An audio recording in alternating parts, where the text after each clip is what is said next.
What is up, everyone? Welcome back to another Fantasy Football Scout video here with me, Harry, FPL Harry's Hot Topics every Thursday. And today, going into game week 4, we're going to have a look at 3 teams which are being highly spoken about with having some of the best, not just cheap enablers, but players that can compete at a low price with some of the most premium assets that we've got in the game at the moment. We're going to have a look at Brighton, Leeds and Brentford. Look at a comparison between the 3, how they've performed over the first 3 game weeks, and then which of these 3 we should be investing in going into the next few weeks or even into game week 4 as well. We'll have a look at who's done well so far. We'll have a look at the fixtures. We'll have a look at the underlying stats, and then I'll give you a ranking in goal, defenders, midfielders, forwards, whatever position you are trying to invest in. I'll tell you which of these options I think you should be going and buying. And it's not going to be plain sailing. It's not necessarily going to be those highly owned assets all coming out on top, because there's some interesting stuff that we're definitely going to pull out from that. So let's dive straight in. Let's have a look at who's done well for these teams so far.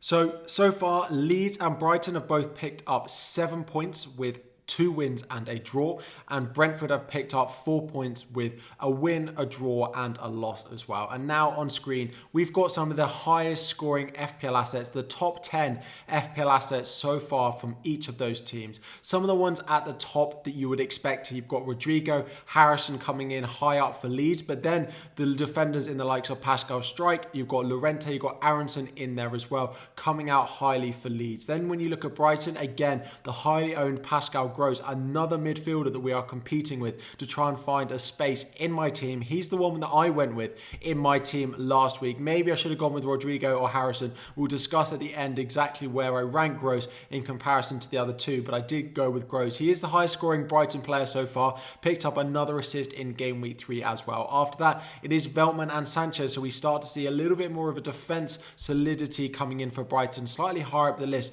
than maybe we've seen in the Leeds rankings. And then when we look at Brentford as well, we have Tony Jensen coming in as the top 2. So Tony, the big asset for Brentford there, again doing really well, 2 goals, 2 assists and 25 points so far. He's had 0.2 in million price rise so far this season as well. Jensen as well, that cheap 5.1 million option started the season. At 5 million has done well with a goal and 2 assists, getting him 19 points so far. Now third on the list is Josh Da Silva, a player that I do try to put people off buying. He's at 4.6 million now. Again, the transfers in just don't stop for him. I don't really see it continuing. He didn't look that good. The underlying stats are not good for him so far this season. He did score 2 goals, but players only started transferring him in after De Gea fumbled that. And if that didn't happen, people don't go buying them. However, there are a few further down some of these lists that we can potentially look at. You've got Rico Henry at Brentford and Mbeumo at Brentford as well, both doing well, both at very cheap and affordable prices that could be good enablers into your team as well. Mbeumo, that cheap forward at 6 million, he's playing alongside Ivan Toney. Yes, he's not going to have quite the same attacking threat as Toney, but he is a cheaper option. Rico Henry playing out fullback for them, again 4.5 million for a Brentford defender. He's proven that he has that attacking threat and he can keep clean sheets. We've seen that before. The goalkeepers in around the sort of similar price point, 4.5 million for them all, and again we'll discuss which of those I think you should be going and owning. In Brighton, McAllister, the one likely to be on penalties, well, we saw that in game week 3, 5.5 million for him and on penalties as well, is a good price and definitely another option that we could go and consider. And just above him we have Danny Welbeck, another forward that can be competing with the likes of Ivan Toney and Mbeumo as well. Has looked good so far, really involved, and looks like he's nailed down that forward spot. So those are some of the sort of hot properties so far. You have the likes of Gross, you have the likes of Toney, you have the likes of Harrison and Rodrigo being really highly transferred in, but we're going to have a look at firstly at the fixtures and then the underlying stats to see if these are really the ones that we should be buying going forward. So next up we have the fixtures from game week 4 to 9, and to be honest it's an absolute sea of green. Apart from that Brighton fixture in game week 9 away at Liverpool and Leeds having Manchester United away in game week 8, it is a pretty nice run of fixtures for all 3 of these teams. Brentford do rank out on top just because they have Everton at home, Leeds at home and Bournemouth all in their next 6 fixtures as well. Brighton also have a nice run, Leeds, Fulham, Bournemouth, Crystal Palace all in their next 5 with that Liverpool fixture at the end, and then Leeds, Brighton Brighton, Everton, Brentford and Nottingham Forest. Again, it's pretty hard to pick between these four. Again, why it's so difficult to know whether you should be buying Rodrigo, whether you should be buying Harrison, Gross, Ivan Toney and Buemo, who you should be picking, because the fixtures do look so good. If we do dive a little bit deeper into them and start picking out a few of them, Leeds play Brentford in game week 4, and I think that's actually more difficult to call than maybe people expect. Leeds have been really good going forward, but actually Brighton have been really solid defensively. It'll be interesting to see which of these two teams breaks first going into that fixture. After that, Brentford do look like they have Crystal Palace away in game week 4, a team that have looked really good. Southampton as well in game week 7, a team that actually look like they're turning a little bit of a corner in recent results, but their form is not nearly as much as we'd expect. And then Arsenal. Over the next 4 or 5, I think Brentford versus Brighton is pretty close. Leeds have a really nice run of fixtures, but some difficult couple of away games in there. Brighton, Brentford and then Manchester United. Again, it's really difficult to say whether a Manchester United fixture is an easy one at the moment or not. In terms of fixtures, I would put Brighton at the top, then probably closely followed by Brentford, and then Leeds very closely followed by third. But all of these three teams have the top 3 fixture runs over the next 4 or 5 weeks that we are wanting to buy into our teams, and that is why we're doing a whole video on them. So next up, we're going to have a look at a bit of their underlying stats. Now, yes, we are working off a relatively low sample size of how they've performed over the first 3 games. So you do need to remember exactly who they've played. For example, Leeds last week playing against Chelsea, although that actually boosted their numbers quite considerably. Let's start at the top and have a look at their attacking numbers. Brentford have scored more goals than any of the teams, and I've highlighted in pink the sort of top performer in each of the statistics that we're looking at. Brentford scoring 8 goals, 5 from open play, 2 from set pieces, and then 1 penalty as well. They have an XG of 4.17, which actually ranks bottom amongst all 3 teams. Leeds are top with a 4.95 XG, closely followed by Brighton, who have 4.7, which is really interesting to see that Brentford have actually massively overperformed their expected goals by over 3.5 goals. Again, not expected to score many more than 4, and have scored 8 goals so far this season. Leeds, you can see, rank out on top on most of the attacking metrics, equal for goals from open play, from set pieces. They don't have the penalty, which is what keeps them below Brentford. They have the highest XG from open play, from set pieces, the highest expected goals overall, and the most expected goals per 90 minutes. Now, Brighton is okay. They actually haven't done as well from set pieces, which is what sees them fall down the ranking. Their expected goals from open play is actually not bad at all. They've actually underperformed. The only team on here to actually have underperformed. Leeds have massively overperformed, again having an XG of about 5 and scoring 7 goals, whereas Brighton the only team that have scored less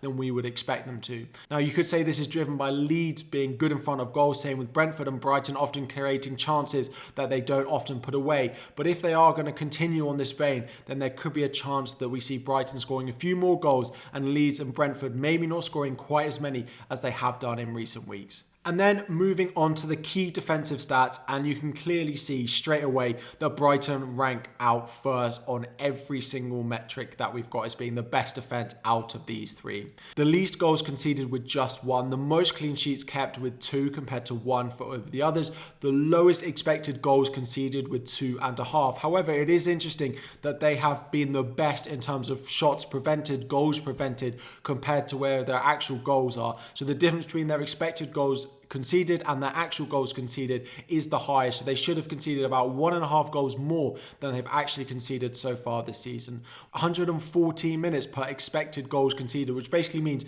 they're not expected to concede a goal per match so far this season. Again, it's only been 3 fixtures, but they have looked really good, really solid, and people thought potentially Cucurella and Basuma leaving would impact them defensively. So in terms of attack, Brentford and Leeds have looked really good, but Brighton might see some improved numbers over the next few weeks. And in terms of defensive performances, it has to be Brighton that comes out on top. So let's actually look at some individual options and how I rank them for you to buy into your teams.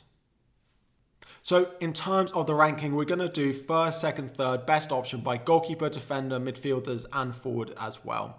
We start in goal. As we've seen, Brighton have the best defensive statistics by far amongst these three teams. He is the number one goalkeeper I'd be going and buying. And actually, if we expand this to look at all the goalkeepers in the game, I don't think there's anyone better to be going and buying at the moment, because Sanchez has looked so good. Brighton have great run of fixtures as well. I'd actually then put Leeds second. Meslier is good for save points and bonus as well. That Brentford team don't look quite assured playing 4 at the back as they did 5 at the back. So I'd actually put Meslier closely second, followed by Raya falling into third. Moving into the defence now, we do put Lewis Dunk. Again, we are favouring that Brighton attack. He hasn't got any attacking returns yet, but he does have the most attacking threat of any of the Brighton defenders. Then we do put Rico Henry in second. And actually, this is different because we have Raya falling as the third best goalkeeper, but Rico Henry coming in as the second best defender. This could also be Ben Mee. Those Brentford defenders do have some attacking output. I would say Rico Henry has that more sustained, that assist potential, whereas Ben Mee has that more explosive option. He's done well. He's already scored so far this season, but how many goals do I expect him to score? Does mean that he doesn't fall into the top 3. And then third, we have Veltman of Brighton. He's not quite as nailed for attacking returns as maybe Dunk is this season, but his bonus point potential is really good. Makes a lot of passes and is highly involved. So that sort of more consistent 7-8 pointers is more likely with Veltman, whereas Dunk, you're more likely to get that 15-point return. Now, midfield, the big one. I have put Rodrigo first. Again, when Bamford comes back, we don't know exactly what position he's likely to take up for Leeds, but he's so high on confidence, Rodrigo. He's looked so good, might be on penalties, playing up front at the moment. He's on such good form. That is so important when you do pick a player. That Leeds team is playing so fluid and so together at the moment. I can't look past him as an asset. Closely followed by Jack Harrison, who does come in second because I do really like what Leeds offer. Aronson of Leeds, also good, but he was quite fortunate to get his goal in game week 3. So Harrison, the consistency that we've seen from him since they joined the Premier League does mean that he ranks second. And third, we do go with Pascal Gross, the cheapest of the top 3, but I would say if you can afford to go up for the likes of Jack Harrison or Rodrigo, I would go and back them. And then finally, we look at forwards, and there aren't that many to pick from because, for example, Patrick Bamford is not fit at the moment. If he was fit, he might rank in here, and I'll tell you where I'd put him in just a moment, but at the top has to be Ivan Toney. That Brentford forward, that Brentford attacker, he is the one that I'd be going with. They've looked really good so far this season. Toney with 2 goals and 2 assists, the highest scoring forward out of anyone on the list. Closely followed by Danny Welbeck. Again, he's linking up really well with his Brighton teammates, but Brighton do tend to rotate their points around. The goal scorers come from all over the pitch, which is again is why Pascal Gross doesn't rank quite as highly up the pitch.